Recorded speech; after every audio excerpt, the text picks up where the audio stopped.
Kalau suami meninggal, anak itu yang mengasih makannya adalah wali dari pihak laki-laki.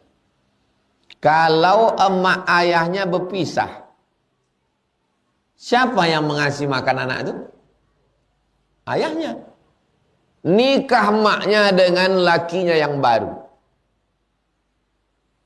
Kalian mahasiswa, malang tak dapat ditolak, untung tak dapat diraih.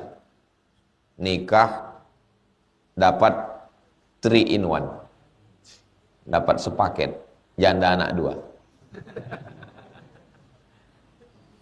Lalu kemudian yang wajib kalian kasih makan itu emaknya atau anaknya? Emaknya. Anaknya itu tanggung jawab ayahnya. Anak yang orang tuanya berpisah, tanggung jawab siapa? Tanggung jawab ayahnya. Jadi mana tahu kalian mengalami seperti itu, didudukkan dulu masalahnya. Kau ini kan punya anak. Anak kau ini aslinya yang ngasih makannya nanti ayahnya. Lalu kata perempuan itu, jangankan anak nih bang, kau pun aku yang ngasih makan. Asal maulah kau sama aku, kata dia. Mau antum? Kalau antum tak mau, banyak yang mau nih.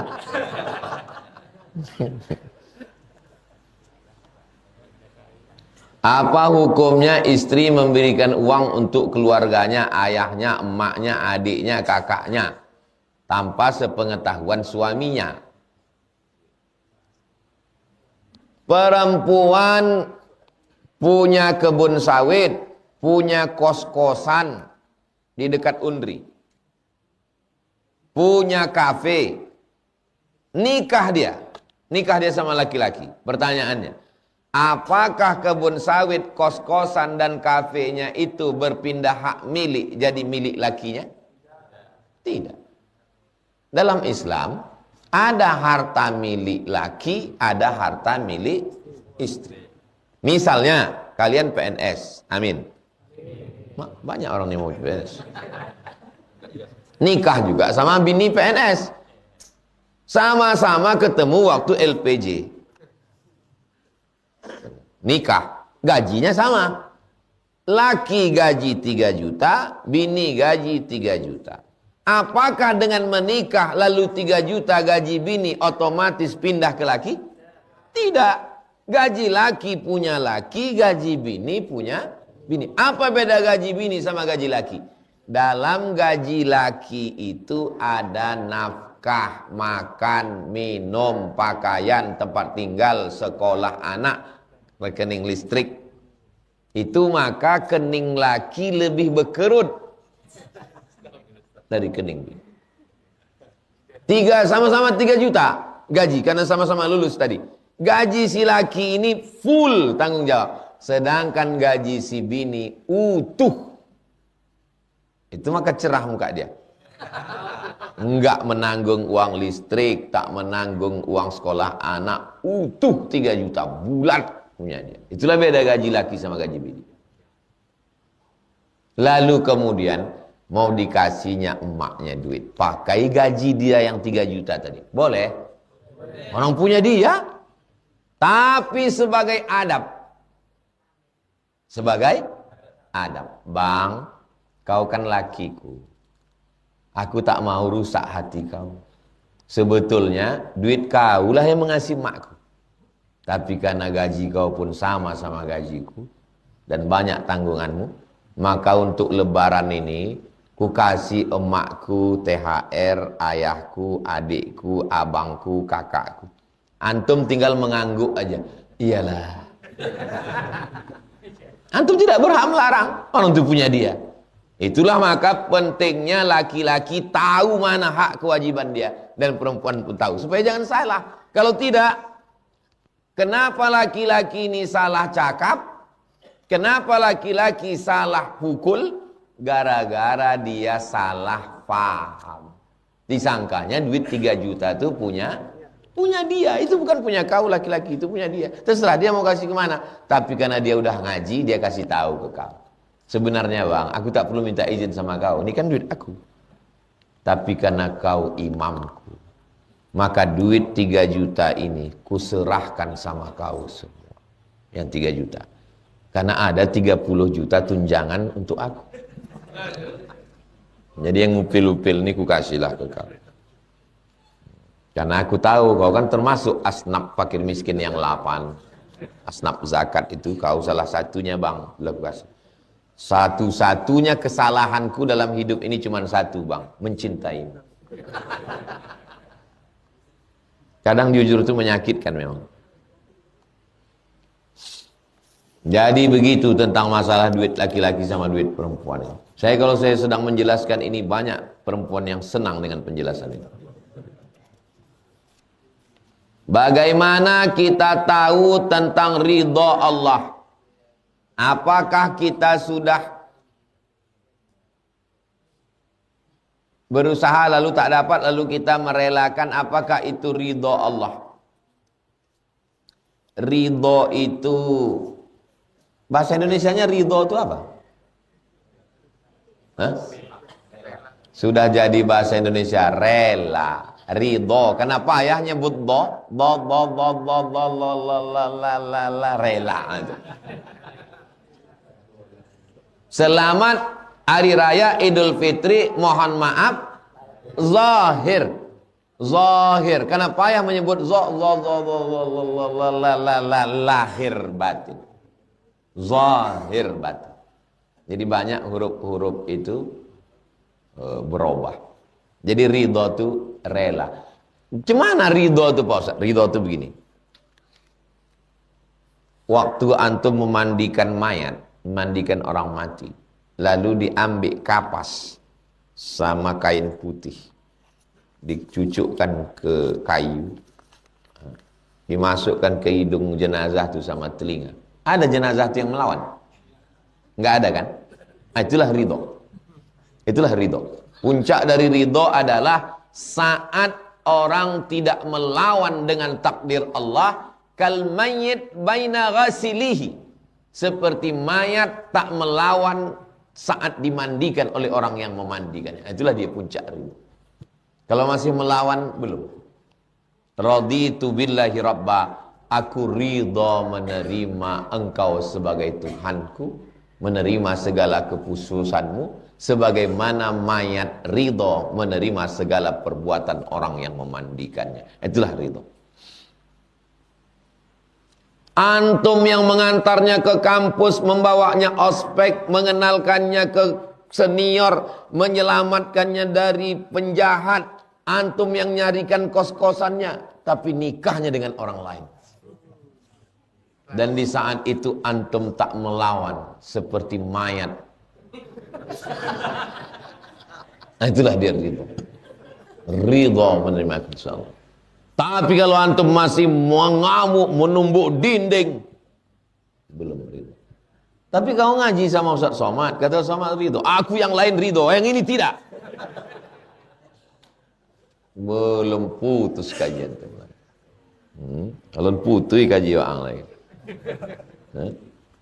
Ridho.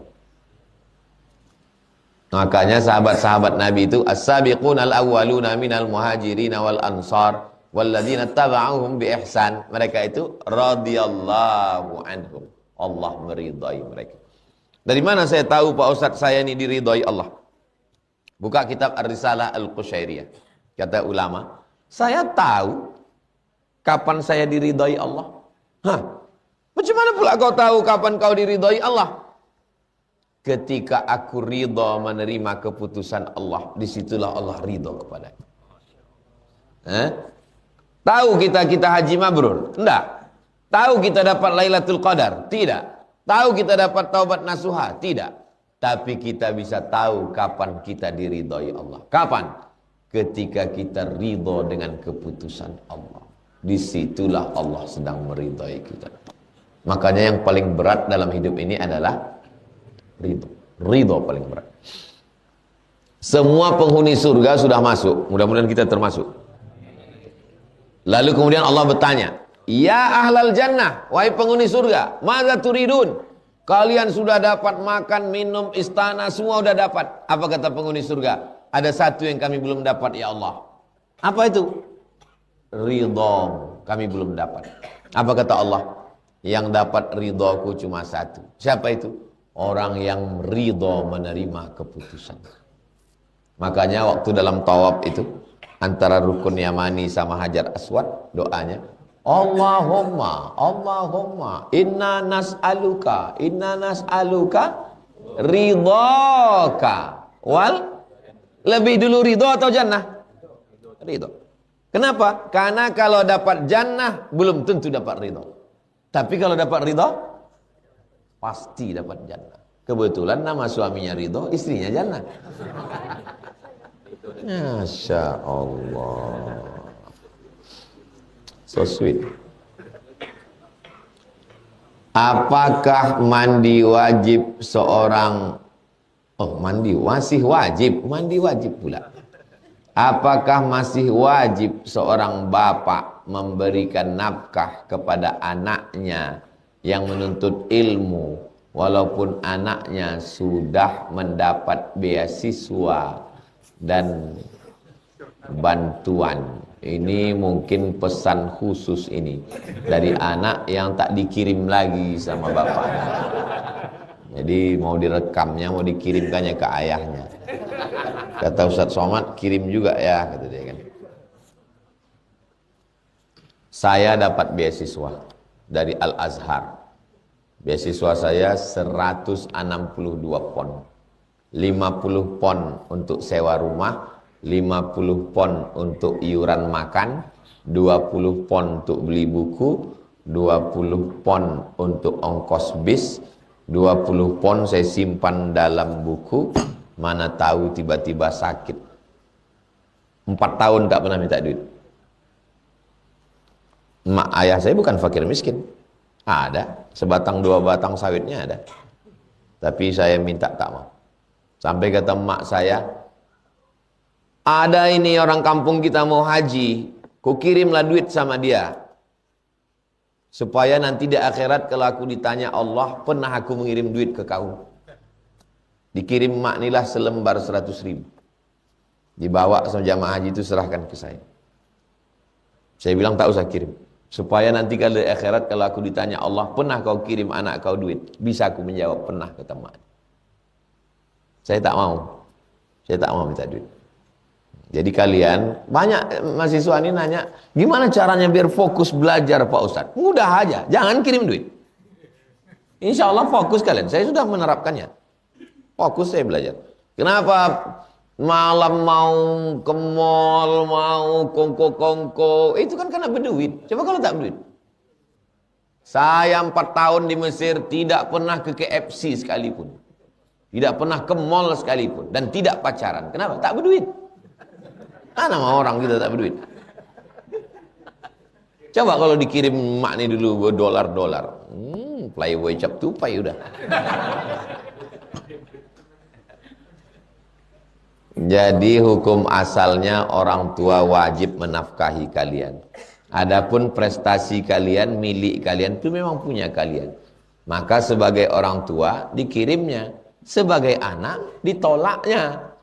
Itulah enaknya kalau ayahnya takut sama Allah, anaknya takut sama Allah. Kata si ayah, ku kasih kau duit karena aku takut sama Allah, nanti aku dituntut. Kata si anak, peganglah duit ayah karena aku pun takut sama Allah menyia-nyiakan duit. Begitulah kalau orang tua saya. Tapi kalau tak usahlah kita teruskan. Itulah kaji kita subuh ini.